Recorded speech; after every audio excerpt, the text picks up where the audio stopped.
Can you tell me where?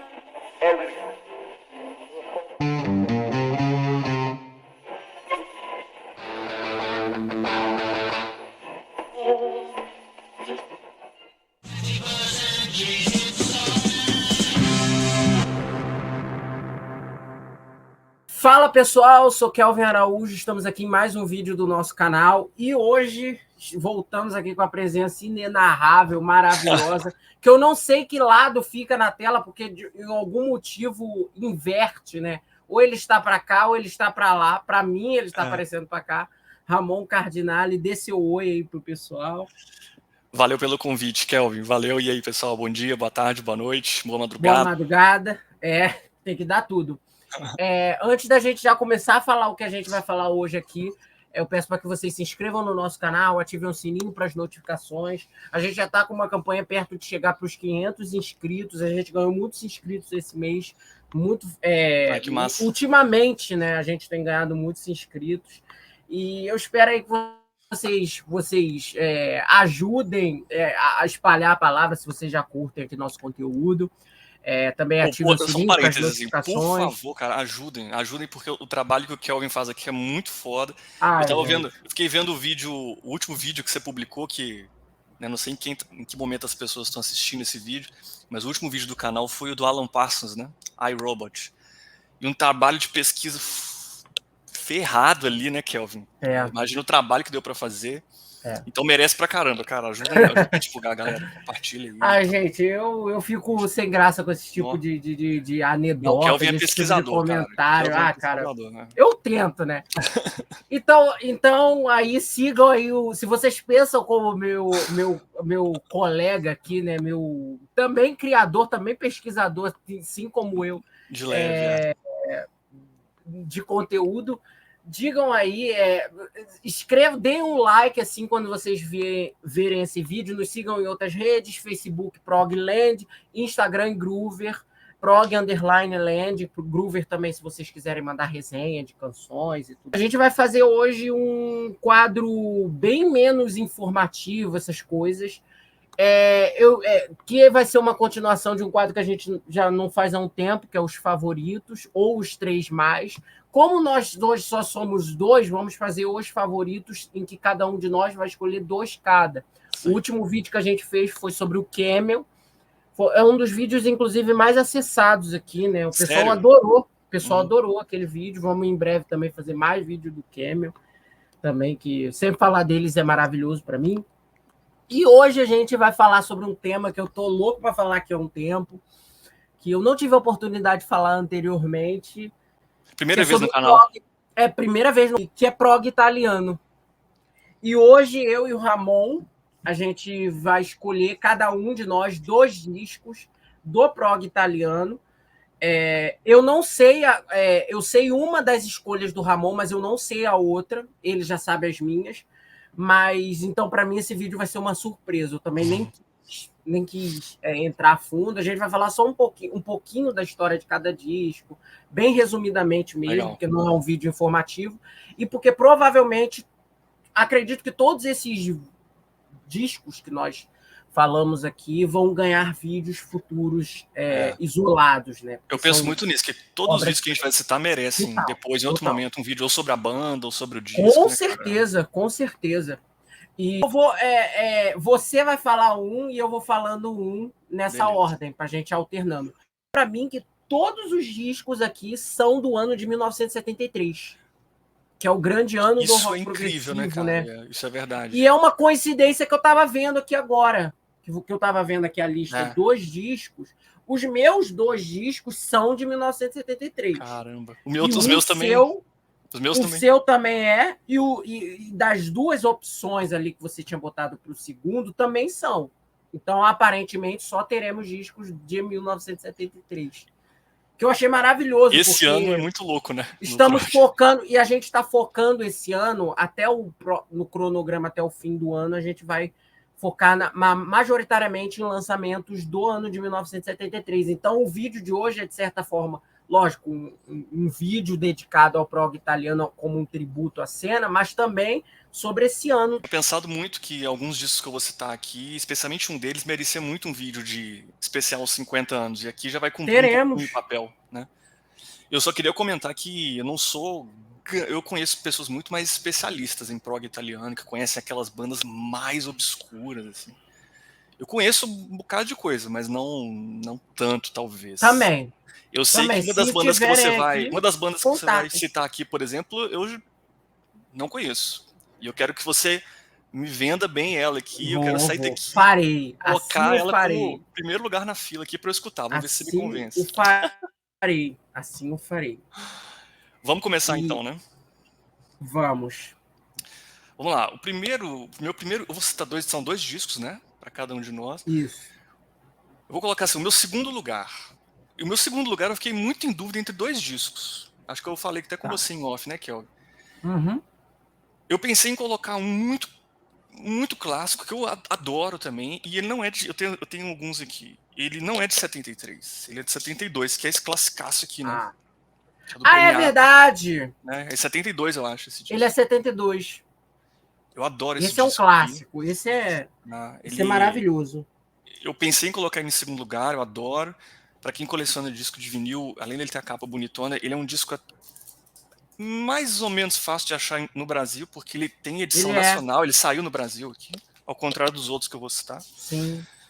Ele seria meu segundo lugar, mas aí eu pensei, não, cara, tem um que eu mexe mais comigo, que é um disco que eu citei no canal, eu acho, na minha última participação aqui, quando a gente fez um vídeo sobre as grandes suítes do prog, né?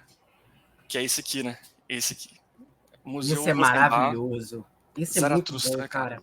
Esse então, com esse vai ser minha primeira indicação. Com certeza. Essa é a minha primeira indicação, Museu Rosenbach, Zaratustra, disco de 73. E essa é uma daquelas bandas, das várias do prog italiano, que lançaram um disco só e desapareceram, né?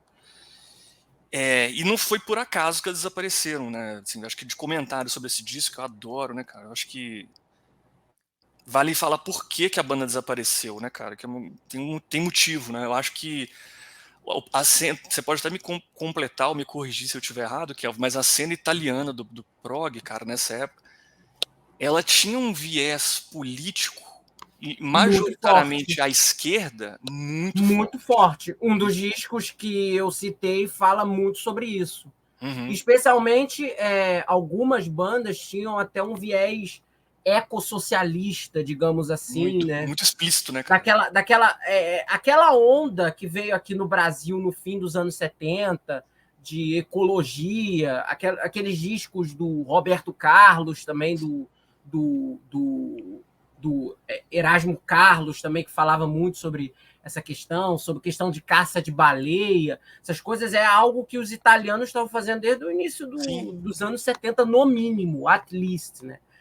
Exato. Acho interessante que é uma coisa que difere um pouco a cena italiana de outras, como a inglesa, né? Porque não todas, né? Mas muitas das bandas têm essa pegada política explícita lá já desde o início, enquanto o prog inglês, por exemplo, estava falando sobre, sei lá, Senhor dos Anéis e coisas do tipo, né? Viagens místicas do John Anderson, uma parada assim. Mas enfim, e esse disco aqui, cara, ele tem, como eu disse, a banda acabou. A banda lança isso aqui em 73 e ainda em 73 a banda acaba. E em grande medida isso se deve justamente a esse contexto muito político da cena do rock italiano na época, porque é um disco que escolheu fazer de todas as letras inspiradas na filosofia do Nietzsche. Então um disco chama Zaratustra, né? E o Nietzsche é um autor que foi interpretado e mal interpretado de muitas formas, e especialmente na Itália, que foi um país que ali no início dos anos 70 tinha recém saído da ditadura de Mussolini, né? Nietzsche era um autor muito associado ao nazismo, porque a ideologia nazista se apropriou um bocado de algumas ideias do Nietzsche, em especial a noção do Nietzsche de super-homem, né? Para justificar a ideia de uma raça ariana superior, do nazismo, enfim. E aí vem uma banda italiana num cenário extremamente carregado politicamente à esquerda, lança um disco todo baseado em Nietzsche, um autor associado à extrema-direita, E ainda me coloca aqui na capa, na montagem da capa, não sei se dá para ver, mas tem aqui na capa, dentro dessa montagem incrível, né? Tem uma figura aqui do Mussolini, né? E o uso do Mussolini na capa também ajudou a deixar a banda muito associada à ideologia de direita, fascista. A banda se prontificou a falar que foi uma provocação apenas. A capa, tudo fez com que a banda caísse no ostracismo absurdo ali na cena. Essa capa aqui, apesar de tudo, é muito legal. Ela maravilhosa. Foi feita por uma, até eu anotei, cara, bem interessante. Ela foi feita por uma artista que chama Wanda Spinello, que é tipo o Roger Dean italiano. Conheci. Várias capas, inclusive a capa de um dos discos que você vai citar, eu acho. Exato. Então uma capa feita pelo a mulher, né, a Roger Dean italiano. É um disco que eu adoro, cara. Ele tem o lado A é a suíte Zaratustra, 20 minutos, que eu já falei no vídeo anterior nosso sobre as suítes. Eu acho incrível, uma das grandes suítes do prog. O lado B são 3 músicas, né, mais enxutas, mas muito massa, cara. E tem um som, e assim, para caracterizar, para quem nunca ouviu, quem conhece Gênesis, né, o Gênesis da fase Trespass, pega a música The Knife, que é para mim a música mais pesada assim, do Gênesis, né, cara? Pra mim, usar o Museu Rosenbach, cara, é como se eles pegassem The Knife e explorassem todo o potencial de The Knife, assim. É um The Knife... O Museu Rosenbach é pesado, cara. É bem hard, assim. Me lembra muito The Knife, cara. Eu acho muito interessante a sonoridade. Uma das bandas que eu também vou citar é meio que nessa linha.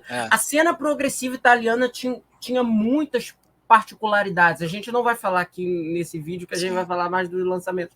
Mas futuramente, quando a gente for fazer esses vídeos, porque todos esses vão ganhar vídeos separados, cara, tem muitas particularidades mesmo. E eu acho que talvez seja por isso que eu gosto tanto desse disco em específico que você falou, porque esse disco, The Knife é a minha música favorita do Trespass. Então, tem muito drive, é um tipo de som muito forte, muito poderoso. Muita pegada, né? Exato, né?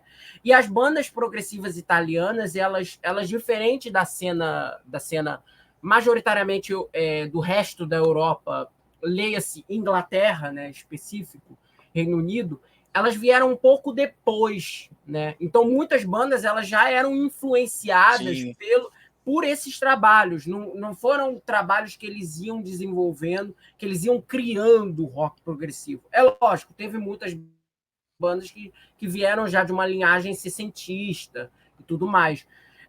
Só que a maioria das bandas, eles já tocavam, foram fundadas em 69, 70, tocavam um rock mais tradicional, mas migraram mais para o progressivo devido a esses trabalhos, né, dessas grandes bandas.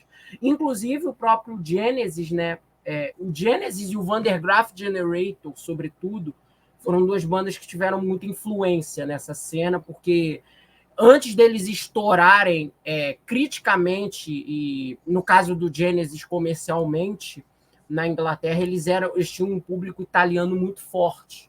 A Itália sempre foi muito receptiva. Exato. Né? O Nursery Crime, quando ele foi lançado, foi um dos 5 discos mais vendidos do ano de 1971.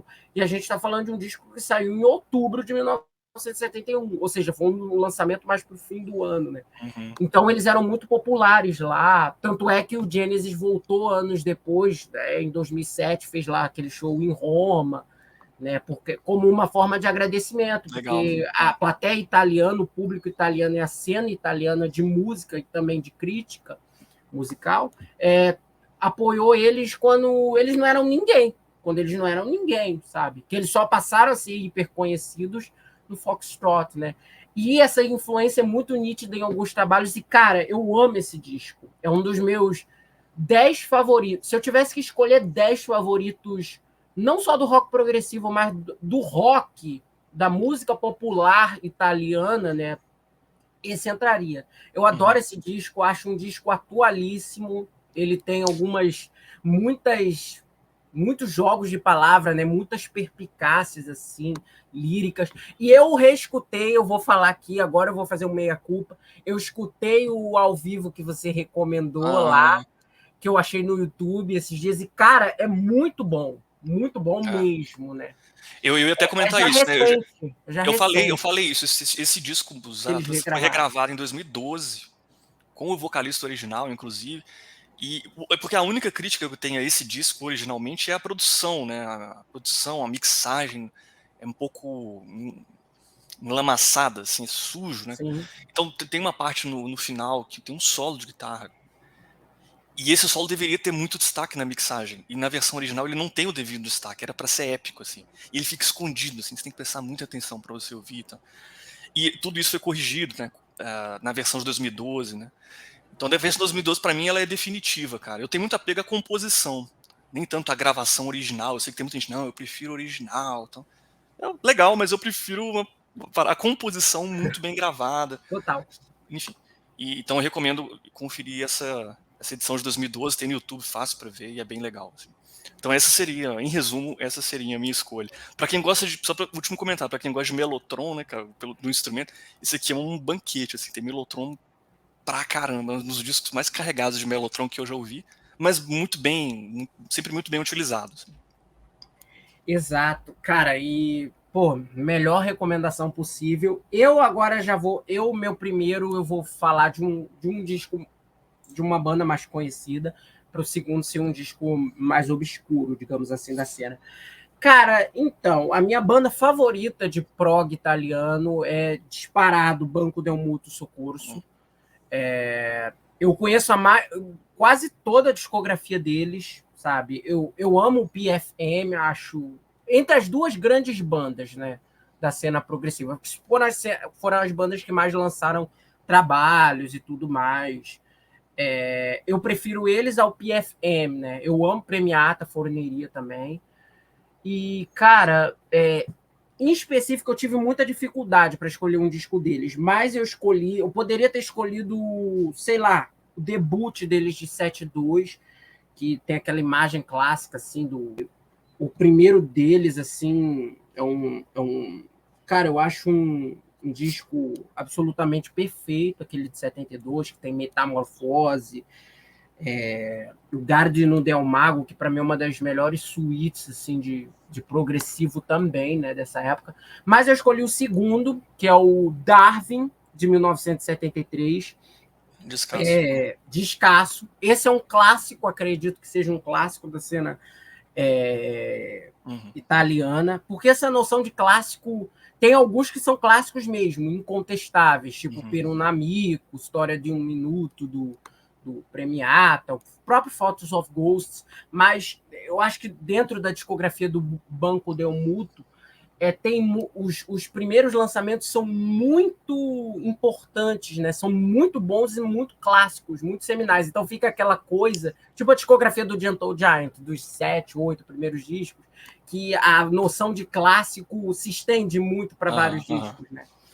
E esse álbum, ele é um disco, como o próprio nome sugere, é um disco conceitual que ele fala da própria origem da vida e da trajetória a respeito da teoria da evolução do Charles Darwin. E é muito interessante que esse disco ele conversa também com essas questões sociais, né, da cena italiana, porque as músicas elas fazem essa relação, né, dessa teoria, digamos assim, abre aspas, mais científica, do Charles Darwin, da evolução da vida, com alguns problemas, com algumas questões sociais que o ser humano vai tendo ao longo da sua história, né? Isso é feito muito através de metáforas também, nesse trabalho em específico, assim como também no outro. Mas é muito bem feito, cara, é muito rico. O Banco era uma outra banda carregada politicamente, né? Total, Como total. na discografia total. tem vários momentos. Exato. E eu adoro. É uma linha de composição muito específica. Os dois irmãos, que eram as grandes mentes criativas do Banco del Mutuo, que eram o Vittorio e o Gianni Nocenzi, que o Vittorio está até hoje na banda. Eles estão com uma nova formação que, cara, é muito boa. Eles lançaram um disco há uns 3, 4 anos atrás, Recente. que foi o Transiberiana, que eu ouvi, e para mim era um dos melhores lançamentos de prog. Eu acho que saiu antes da pandemia até. Mas voltando ao Darwin, eles é muito bem feito isso aqui, esse balanço dos teclados, das composições. Tem muito Mellotron também, mas não é aquele Mellotron, aquele tipo de composição feita só para o Mellotron, né? Ele faz parte de uma camada que contempla toda a banda, os instrumentais são perfeitos, e, sobretudo, os vocais do Francesco Di Giacomo, que eu acho ele também um monstro, assim, como vocal. Ele tem um vocal de muita personalidade, ele infelizmente faleceu. E eu adoro esse disco. Se eu tivesse que destacar 3 músicas aqui, Cento Mani, Cento Oce e Miséria alla Storia. Cara, essa última em específico é um petardo, assim, sabe? Mas, enfim, tá aqui a minha recomendação. Darwin, do Banco Del Mundo Socurso.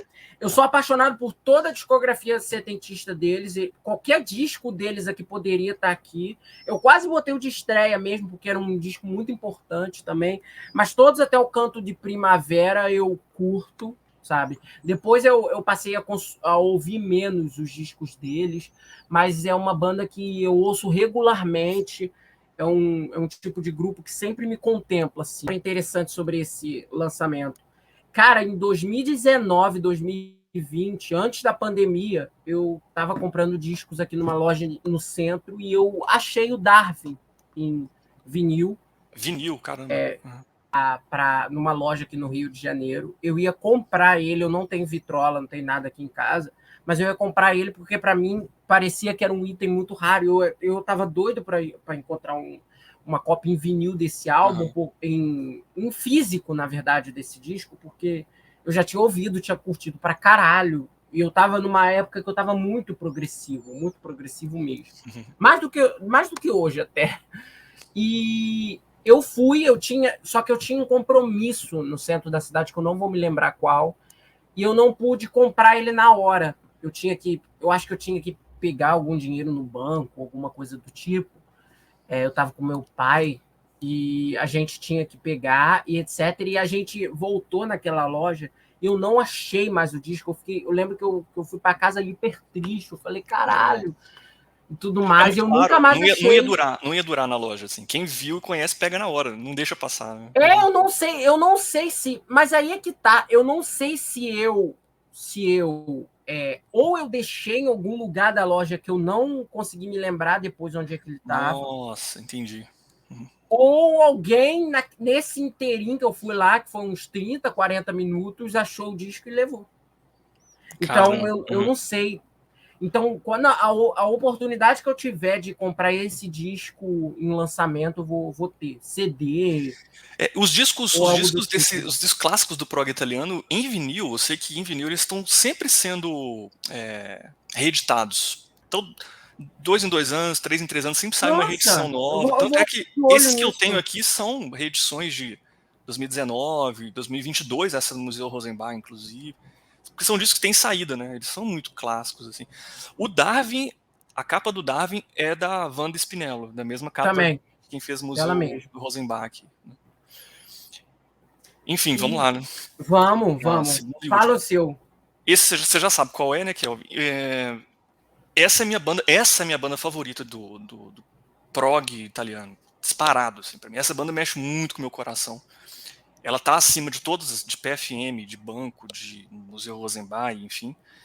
Que é... E o disco, né, eu também penei para escolher o disco. Eu tenho 2 em vinil aqui. Mas eu escolhi esse aqui porque foi a minha porta de entrada, né? Esse disco aqui. Área.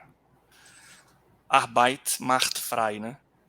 Primeirão, debut do Área, cara, que é um disco... Eu amo esse disco, assim, nossa, de paixão, cara. Esse aqui é uma banda extremamente carregada politicamente. Essa é. Com um viés declarado de esquerda, muito influência da filosofia marxista. Todos os discos são políticos, com letras, de alguma forma, falam de questões políticas. É tudo muito explícito, né? Gente, não vai ter como escapar. É uma coisa que 80, 60, 70 a 80% dos trabalhos líricos dessas bandas tem influência mesmo. Entende? Inclusive o Área, ele tinha um subtítulo na banda, se intitulava Área International Popular Group, né? Tá aqui pequenininho. Popular, sim. É o grupo popular internacional. E assim, é prog, mas é muito jazz rock, né, especialmente. Eu gosto de pensar que é um pouco uma mistura de Mahavishnu Orquestra nos momentos mais loucos e explosivos, com Frank Zappa também, Total. ali do Mothers of Invention, de Uncle Meat, uma coisa assim. Só que mais explosivo, cara. Muito pesado. Não é nem pesado. É agressivo, cara. Não é peso. Acho que, por exemplo, o Museu Rosenbaum eu acho mais pesado. A área eu acho agressivo e louco. E bem-humorado ao mesmo tempo também. É tudo. Alguns jornalistas, eu lembro de ver um jornalista italiano que dizia que a área era o Weather Report italiano. Só que com uma arma secreta, que era o vocal. O Weather Report não tem vocal. As letras, E ele tem um vocal que não é qualquer vocal. O vocal do Aria é simplesmente Demetrio Stratos, para mim, o maior vocalista do prog italiano, facilmente. Ele é. Mais técnico, mais louco. E ele é um estudioso da gênio voz, gênio, total. estudioso da voz. Cara, ele era pesquisador de etnomusicologia, pesquisava o canto do mundo inteiro para implementar no canto dele. Vocês têm que procurar, quem não conhece, Demetrio Stratos. Ele tem uma discografia solo. Ele tem discos que eu já ouvi, interessante. Não é disco pra você ficar ouvindo toda hora, né? Botar no Spotify, vou malhar. Cara, ele tem umas trilhas lindas, assim, do fim da década de 60 que ele lançou, que reeditaram recentemente. Saíram, eu acho que a Prog, a revista Prog, aquele site da Lauder, né, que é a subsidiária da Lauder, anunciaram e eu escutei a prévia, porque tinha um link eu não vi. Do streaming. Depois eu vou ver se eu acho. Cara, umas composições lindas, assim. Ele é um gênio da música. Ele tem dois discos dos anos 70, um que chama Metrodora e o outro eu não lembro o nome, mas que são discos Metrodora eu conheço. Só de voz. Então é ele apresentando a capela, praticamente. Exercícios vocais, né, que eles chamam lá de técnicas vocais de diplofonia, triplofonia, de produzir 3 sons em registros diferentes ao mesmo tempo, e ele, cara, era muito louco. Ele trabalhou em parceria com um músico, compositor contemporâneo John Cage, né, que chamou muita atenção do John Cage, trabalhou com ele, né, cara. E assim, o Aria, para mim, Demetrio Stratos é a cara do Aria, assim, as músicas são excelentes por si só, o instrumental, os músicos são incríveis. Sim. Mas o vocal do Demetrio Stratos torna a banda algo muito especial, algo diferente. Acho que o primeiro disco da banda nem explora totalmente o potencial do Demetrio, acho que vai explorar mais nos outros, mas aqui já é muito bom, cara, e não sei nem mais o que falar. É uma puta estreia. Uma puta estreia, né? O disco chama Arbeit macht frei, né, que é a frase que ficava escrito, né, em alemão, né, ficava escrito na entrada de alguns campos de concentração, né, nazistas, especialmente em Auschwitz. Você tem fotos clássicas de Auschwitz com essa frase aqui, e eles, só que assim, eles são críticos, né, então eles vão, a faixa título chama Arbeit macht frei, né, óbvio, a faixa título fala meio que assim, a letra é bem forte, né, eles comparando, olha, quando você começa a refletir, quando você ganha consciência, você percebe que a miséria desse mundo que te impõe o trabalho assalariado compulsório no capitalismo, ou você trabalha ou morre de fome, né? Não é uma forma de Arbeit macht frei, né? Quer dizer, é trabalho compulsório, só que com a pílula dourada, né? Quer dizer, não, o trabalho liberta, o trabalho dignifica o homem. Mas não, cara, é uma baita escravidão também. Um pouco, esse é o diálogo com a ideia do campo de concentração, né? Trabalho compulsório, mas com uma frase bonita para dourar a pílula. O trabalho liberta, tal, enfim. Então é muito pesado, e a capa tem uns bichinhos assim com os cadeados. Aqui atrás são vários bichinhos com os cadeados. E com uma chave na mão, né? Que para mim é muito assim, é a classe trabalhadora. Ou ela mesma muito tem simbólico. A chave para se livrar dos próprios grilhões, ou aqui já é a classe trabalhadora pós-revolução com as chaves da sua própria vida nas mãos. O encarte é muito legal, tem uma foto da banda aqui. E aqui você vê aqui, ó, tem a foice e o martelo aqui, ó, deles, tá? O Demetrio Stratos deitado aqui, gigante. O Demetrio, só para fechar meus comentários, cara, Demetrio morreu com 34 anos, muito novo, no auge. Né? Ele morreu. A banda lançou 5 discos, a Área tem 5 discos com o Demétrio, depois lançaram alguns 2 sem o Demétrio, já que não é a mesma coisa. É muito bom, porque os músicos são fodas, mas não é a mesma coisa. O Demétrio morreu em 79, de anemia aplástica, se não me engano. Caramba, foi isso? Ele... Cara, a história é muito louca, porque ele adoeceu e a evolução da doença foi muito rápida. Levaram ele para ser internado em Nova York, num hospital referência em tratamento lá. Sim. E em 14 de junho de 79, cara, a cena da música italiana produziu um festival na Itália com várias bandas que juntou 100 mil pessoas para arrecadarem fundos para custear o tratamento do Demétrio nos Estados Unidos. Cara. Ele era um gigante. Ele estava esperando um transplante de medula óssea, que acabou não vindo. O festival seria dia 14 de junho. No dia 13 de junho, ele faleceu. E aí acabou meio que virou um tributo. Foi um tributo ao Demétrio, né, cara? E tem documentário sobre Demétrio. Total. Eu soube, eu vi que pô, sobre a história da morte dele, eu sabia que tinha alguma coisa a ver com doença, mas eu não sabia qual era.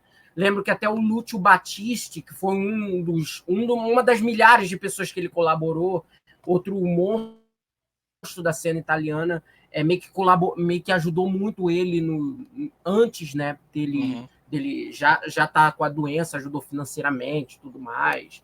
E, pô, cara, recomendação melhor impossível. Eu tenho que fazer um meia-culpa aqui, porque, pô, eu adoro o Aria, mas eu amo os 3 primeiros discos, até o Crack, que é o meu favorito. Excelente. Eu tenho ele aqui também. Eu tenho, na verdade, eu ouvi até o ao vivo, aquele Areazione, que é uma imagem de uma logo sobreposta numa imagem de plateia, assim. Que eu amo aquele ao vivo. Eu adoro os 3 primeiros. Os 3 primeiros, para mim, são muito bons, mas eu gosto, em específico, do Crack, que é uma coisa ainda mais experimental, digamos assim. Eu diria, para mim, olha, o Arbeit macht frei e o Crack, eles são as... Eu vou falar que o Crack é uma ótima porta de entrada, né? Meio louco falar isso, né? Parece meio droga, né? O Crack e o Arbeit macht frei são bons discos de entrada pro Área, porque eu acho que eles são discos, assim, eles têm o experimentalismo, mas têm uma pegada um pouco mais acessível.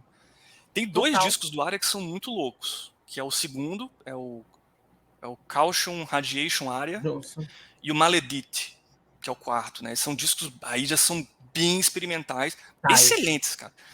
Cara, Aria, quem gosta de... acho que quem gosta de jazz rock, prog, tem que ouvir. Vai curtir. É uma coisa bem mais... Tem um tecladista, um pianista, que é o grande compositor da banda, né? Das músicas, que é o Patrizio Farizelli, né? E dá vontade de falar assim, né? Patrizio Farizelli, né? Que é fantástico, o cara toca absurdamente, e ele mantém um pouco o legado do Aria vivo até hoje. Eles fazem alguns shows, ele faz algum show com o nome da banda e tal. Sim. É incrível, né? Uma banda que, para mim, é a minha favorita, composições incríveis, muito virtuosismo, muito feeling também, especialmente no vocal do Demétrio, né? Muito feeling, cara. É uma coisa que eu não encontro, e é diferente para mim, muito diferente da cena majoritária do prog italiano, né, que tende a ser mais sinfônico, pastoral. Tal. É mais orientado à canção, né? Os outros lançamentos. Lógico, tem muita coisa, tem viagem progressiva pra caramba, mas é muito orientado à canção. Aria é uma coisa mais jazz fusion, uma coisa mais experimental, mais fora da caixa. Momentos, que eu amo, que pô, tem que ter também, né? Favoritas da vida, né? Não só do prog italiano, mas da vida. Pô, aproveitar aí a recomendação do Ramon, né? Que para falar de uma banda que eu amo, que é o Ozzana, é uma banda italiana também. Acredito que eu não sei, é muito difícil, cara. Essa eu nunca ouvi. Mensurar lançamentos clássicos deles, né? Porque eles são uma banda bem diferente assim das outras duas, né? Porque dessas duas que o Ramon citou, porque eu acredito que eles vieram de uma pegada bem mais underground. Eles não tinham tanto essa questão de uma liderança específica, de um digamos assim, de uma maior bênção ou de uma maior atenção da crítica para os discos. Tinha o próprio Demétrio no Aria e tudo mais, e no Museu Rosenbach também o Zarathustra é um dos discos mais conhecidos deles, da cena italiana, um clássico, né? E o Hosanna, eles começaram em 71, eles eram uma banda meio que de underground, tocavam em bar e tudo mais. Os lançamentos, as primeiras gravações deles eram, inclusive, bem mais orientadas ao rock, os singles que eles lançavam. E eles lançaram um disco que é muito bom, de 71, que é o L'Uomo, mas é meio que nessa pegada. Embora a banda já tivesse sopros, já tivesse elementos já progressivos crescentes. Uns arranjos mais complexos, talvez. Exato. Em 1972 veio a grande virada de chave para eles, porque em 1972 o Genesis, conforme eu falei, eles se apresentaram na Itália, né? Eles fizeram a primeira grande turnê italiana deles lá. E o Hosanna foi chamado para abrir os shows. E aí meio que abriu-se, digamos assim, as portas maiores para a banda. Eles foram chamados para fazer a trilha de um filme lá, que foi o Milano Macabro 9, de 1972, que foi uma trilha que eles compuseram para um filme e tudo mais. E também a gravadora, né, que era a subsidiária que eles estavam gravando, meio que, digamos assim, abre aspas, abriu o cofre para os caras gravarem o segundo disco deles, né? Porque essa tinha sido uma trilha, a trilha do Milano Cabrio 9, né? E assim nasceu Palepoli, que é o disco que eu vou recomendar aqui, é um disco de 73. A capa dele é uma capa muito artesanal, não é uma capa não é uma capa hiper elaborada, digamos assim, em comparação às outras capas. E esse disco, ele tem uma estrutura muito única, porque o disco é baseado basicamente em duas suítes. Uma de 18 minutos, que é Ouro Caldo, e a segunda de 21 minutos e meio, que é Animali Senza Respiro. Essas duas músicas, elas conversam muito com aquele conceito também do Darwin. Não fala em específico sobre a teoria da evolução. O disco não é conceitual a respeito disso. Mas o álbum ele tem muitas letras inspiradas especialmente na mitologia grega e tudo mais, mas comparando algumas dessas histórias da mitologia grega que não são transpostas de uma maneira transcorrida nas letras em termos de narrativa e tudo mais, mas são feitas em comparações com questões sociais. Tem essa questão toda da esquerda, né, italiana, que você exemplificou muito bem nos teus dois discos, né? E está muito presente aqui, em especial em Animali Senza Respiro, que também fala sobre essa questão da ecologia, sobre essa questão das mudanças climáticas, né? Que, porra, é um assunto atualíssimo. E os caras já estavam lá em 1973 falando sobre. Então, o disco ele orna muito bem essas questões, esses elementos quase que de, abre aspas, fantasia, com essas analogias ao mundo real. Algumas analogias bem diretonas, assim, e em alguns momentos isso é feito de uma maneira quase que explícita, né? Sobre o que eles estão querendo dizer. Então, é um disco que eu considero indispensável assim, para quem curte italiano. Também foi uma banda que, logo em seguida, eles também se dissolveram, porque eles lançaram um lançamento em inglês, que foi o Landscape of Life, que foi na mesma onda dos lançamentos do Premiata, de outras bandas também. Mas regravação? Foi uma regravação? Regravações em inglês de alguns materiais deles. Para, digamos assim, para tentar vender essas bandas para o público internacional. Era uma demanda também que tinha entre as gravadoras e entre os artistas. E logo depois eles lançaram mais um disco, que é o Sundance, de 77, 78, e se dissolveram. Entraram em um hiato e voltaram nos anos 2000 para alguns shows e etc. Isso é um clássico também, né? Aconteceu com tanta banda isso, né, cara? Voltar nos anos 2000. Exato. Voltaram para alguns shows, aí gravaram alguns discos ao vivo, Alguns eu não consegui ouvir todo, assim, eu só ouvi trechos assim de músicas, porque pelo que eu vi são lançamentos bem raros, assim, bem limitados. E é a minha recomendação, Odzana Palepoli, inclusive o nome do disco, ele foi inspirado em Palepoli, que era o nome antigo de Nápoles, de onde a banda foi formada. Então, esse disco, para mim, é um disco que ilustra muito bem também essa cena do prog italiano, do progressivo italiano. Eu destaco em específico, para mim, se eu tivesse que representar o som deles, assim, musicalmente, conversa total com essa onda pesada. Tem muita guitarra, é um som muitas vezes quase que hard rock até, muitos elementos de guitarra e muitas interpelações, muitas interações, na verdade, entre guitarra e os sopros, e flauta, saxofone, é lógico, com elementos do órgão e tudo mais. E, cara, é um lançamento que eu, Kelvin, considero assim imprescindível para quem curte, para quem gosta de prog italiano, assim, porque tem todos os elementos ali. Se eu tivesse dizer, eu posso dizer que é uma espécie quase que de um encontro entre Van der Graaf Generator, tem muito elemento de Van der Graaf Generator, percebo aqui, interações do saxofone, assim. Tanto é que, inclusive, eles chegaram, o David Jackson, que foi o saxofonista do Van der Graaf Generator, chegou a fazer participações em alguns shows deles nos anos 2000, tudo mais. Foi algo que eu descobri vendo até a discografia do David Jackson depois solo, né? Que eu fui ver a comparação e tudo mais. Eu tinha quase certeza que eu tinha visto eles em algum trabalho dele. Não, só um parênteses sobre isso, né? O Van der Graaf foi tão bem recebido na Itália que o Peter Hamill aprendeu a falar italiano. Exato. E dentre outras coisas que ele fez ali, relacionadas às bandas de prog italiano, ele lançou recentemente o último disco solo do Peter Hamill, é o disco, acho que chama In Translation, né?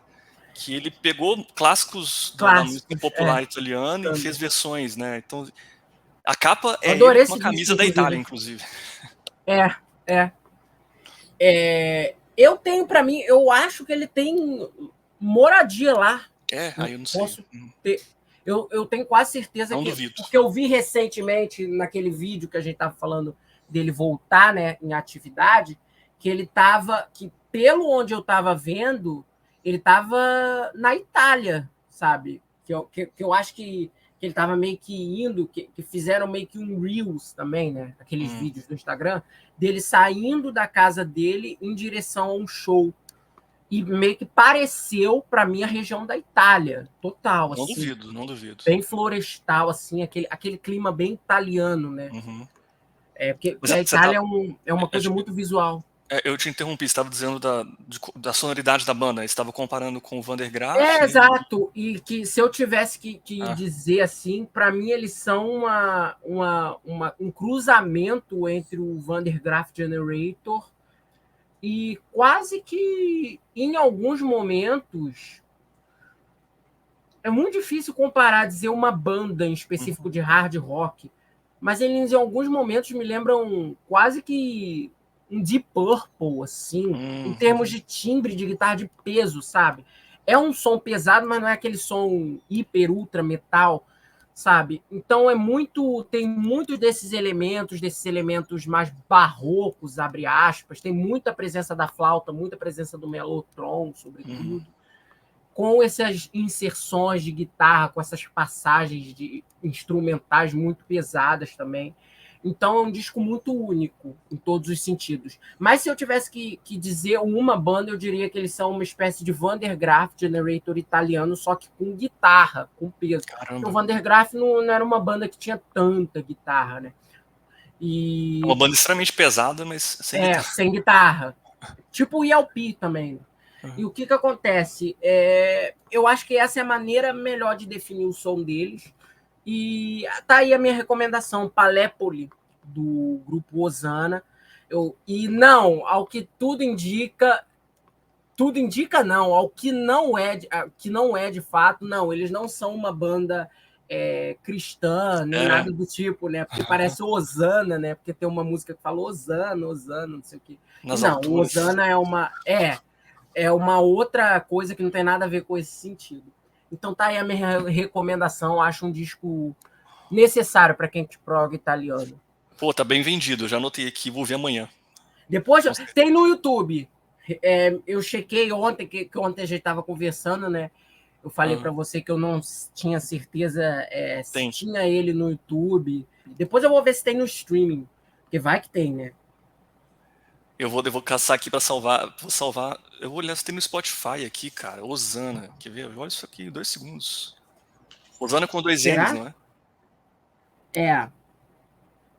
Cara, tem. Porra, falei igual o Cazu. Tem no Spotify. Tem? Tem. Será? Vou pesquisar aqui rapidinho. Já até salvei aqui, inclusive. Sério? Gente! Já vou ouvir amanhã. E até aqui. Deixa eu ver. Tem, olhei. Tem esse disco.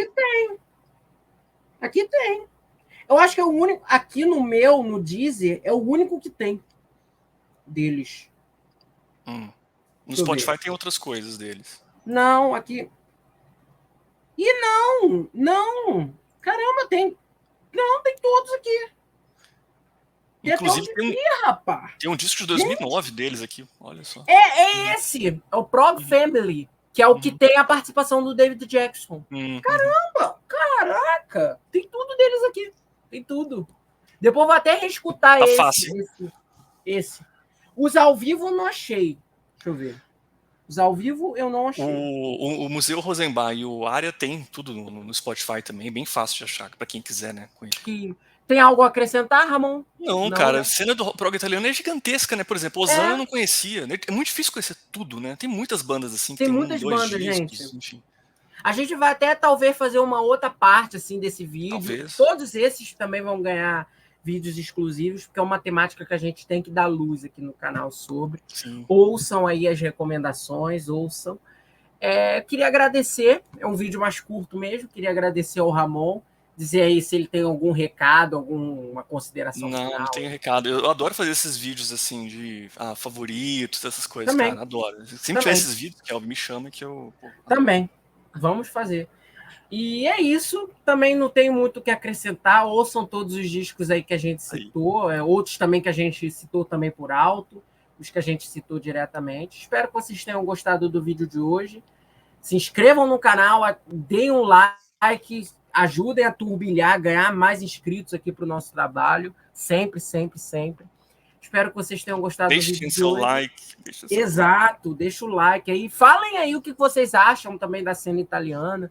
Se vocês têm discos aí a recomendar. Outras bandas, né? Dessas que lançaram um disco só. Enfim, se alguém também é um puta conhecedor também, aí a gente chama você também para participar de um papo com a gente, porque é sempre legal, né? Conversar com alguém que entende do assunto. É isso, gente. Tchau, tchau. Valeu.